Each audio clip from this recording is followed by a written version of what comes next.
I swear to everything unholy upon this cursed earth. If we don't get a signal soon, I'm gonna lose it. What? We've been driving for hours, and the radios maybe worked for 15 minutes. Which wouldn't be such a big deal if someone wasn't still holding my phone hostage. But as things stand, it's literally the only entertainment I have. I'm going a little stir-crazy over here. How am I a hypocrite, exactly? Okay, sure. I was complaining earlier. But 1, shitty entertainment is better than no entertainment. And 2, you can't tell me you were actually enjoying the 3 stations we managed to pick up. I was starting to think you'd drive us off a bridge if they aired one more ad for intimate protection. Don't make me hum the jingle, Cupcake. I'll do it. I'll take one for the team if it means I get to see your ears turn red. My stomach and I totally count as a team. Anyway, it's not like the music was much better.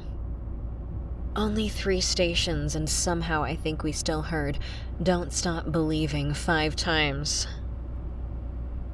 No, not a fan. Somehow the undyingly hopeful message just doesn't resonate with me. Also, every time it comes on, you can practically smell the depressed intern that assembled the After Dark playlist, desperately clinging to hope that someday they'll host the coffee hour in an industry that's already being devoured alive by podcasts. Oh, fuck off. I am not jealous. I'm not. If anything, we should all be grateful that mics don't work on vampires.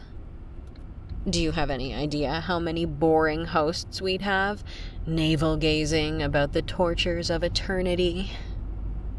Combine every college student who has a show where they get high and talk about the meaning of life or whatever, and the number of people who review Netflix series. We'd be overrun. Well, yeah, but I'm actually well-adjusted. No moping about living forever coming from this vampire. I'm still waiting on the flying cars I was promised. For a vampire. I'm well-adjusted for a vampire. Obviously, if a human was pulling half the shit I do, they would need some serious fucking help. But I'm a higher being, Hunter. Of course I'm biased. But the top of the food chain makes the rules. Speaking of, this higher being's next decree is that you need to get this fucking radio fixed. Or maybe get some good CDs. The only saving grace this old clunker has is that it still has a disc slot. Might as well actually use it. I know you have CDs. I said you need some good ones. Hey, eyes on the road, Cupcake. You can try to hit me later, when we're not hurling down one of the worst paved stretches you could possibly fucking find. I get that the back roads are supposed to help us keep a low profile and all, but the fact that we're in bumfuck nowhere can't be helping the whole radio signal thing. Actually, come to think of it, I don't suppose you've added a spare tire in here since I went through all your stuff. Because if we end up getting a blowout this far away from civilization, I don't think AAA is going to be able to rescue us before the sun comes up. Your silence is deafening, Hunter. Oh no, It's no problem. I'll just have to find the nearest cabin and messily devour the inhabitants, so I have a place to sleep for the day. Ugh, yeah, you and your darts. You have no sense of good old-fashioned fun. Oh no, it's definitely fun for everyone involved. If getting murdered in the middle of the woods wasn't fun, why would there be so many movies about it? Actually, I try to avoid horror for the most part. I learned that lesson the hard way. I don't even remember the number of movie dates I went on where my cute so-and-so would pick out something scary and they'd have an excuse to hold my hand. And the gore would just make me so hungry. I'd have to finish them off before the credits rolled. Not like I wasn't going to eat them anyway, but I'd miss half the movie, and doesn't that defeat the purpose of a movie date? What? Oh, fuck off. I've always been blatant about the murder. You're just noticing it more now that you're trying to fix me.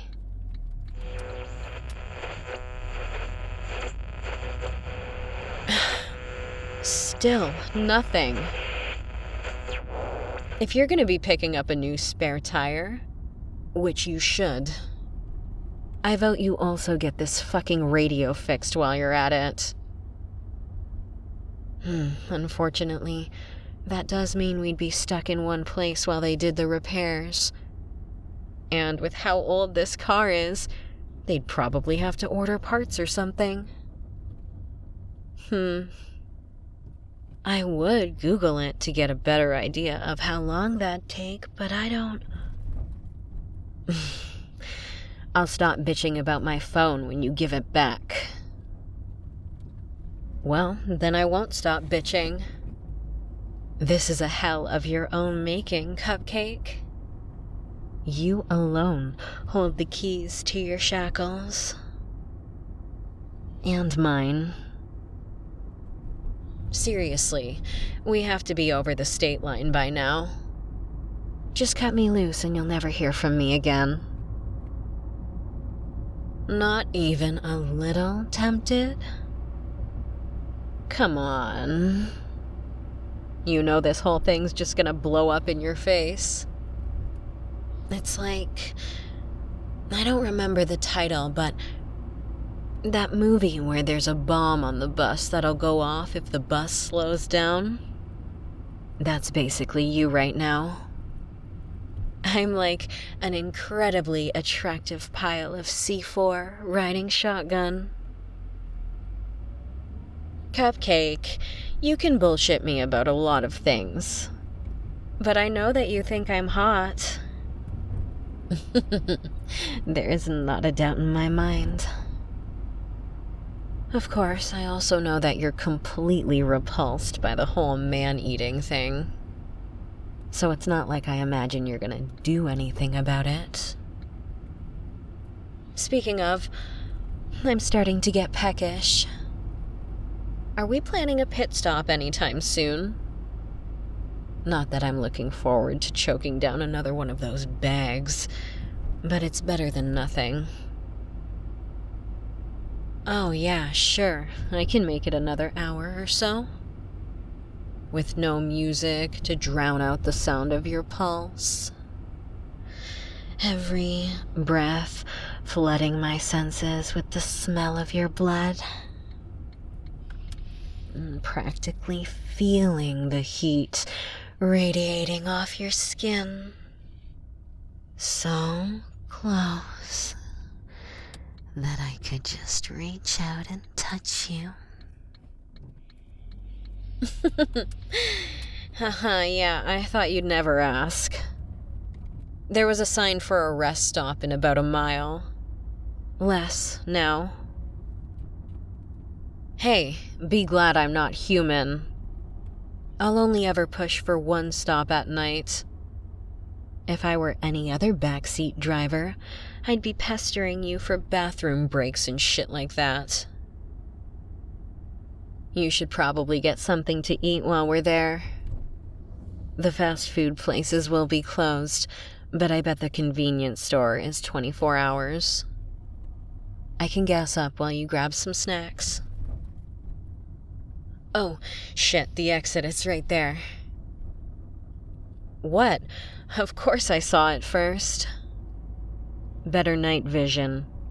And vision in general. Trust me, if it gets desperate enough that we turn to road games, you do not want to pick I Spy. I'll fucking obliterate you. I should have known better than to say that. You take everything as a challenge, don't you, Cupcake? Especially coming from me. Why was I even surprised that you decided to make me your new project?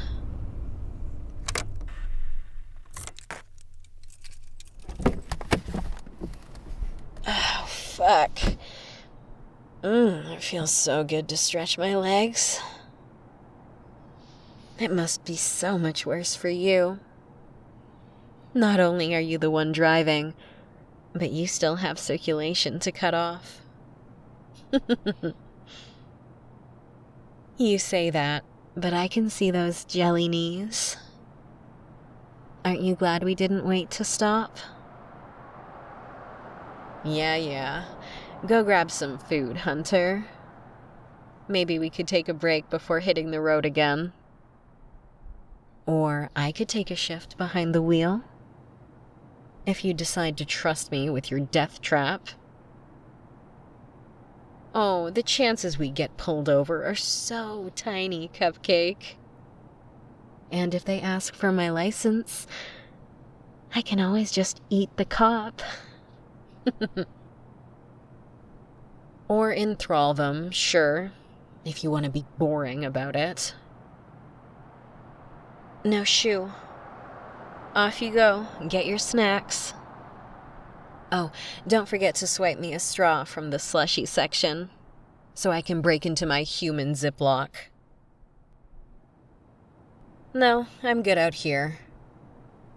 Never been in a convenience store that didn't smell like vomit and cigarettes. Oh, come on, Cupcake. This place is dead. What trouble could I possibly get myself into? I'll be fine unsupervised for a few minutes. Promise.